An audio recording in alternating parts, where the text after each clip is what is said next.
Tapos, lalagyan natin siya ng mayo.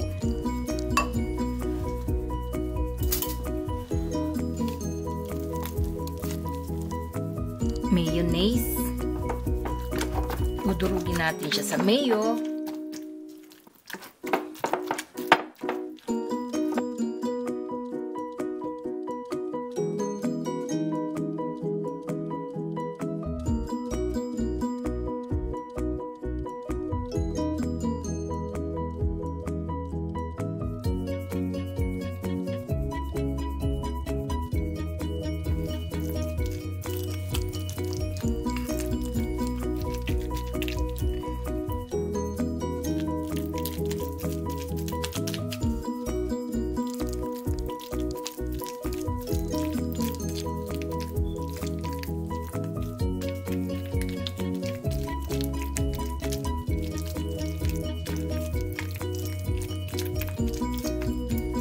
Ngayon, kung gusto nyo chunkier,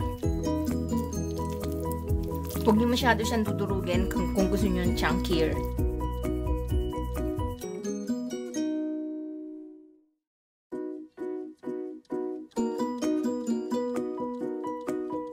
Kung gusto nyo lagyan ng eggs, boiled egg, yan. Wala na akong ilalagay dyan, kundi konting salt.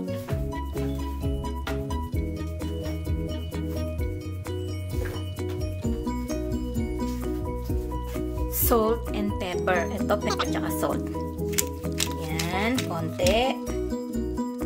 And salt.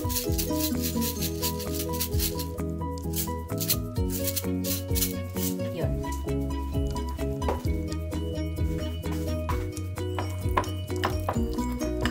Yun ang pinaka-flavor niya.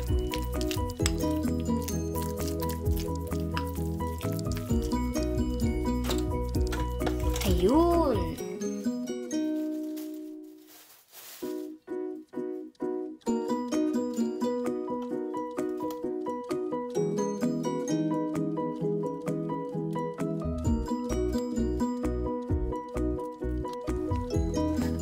Tapos pickles. Yan.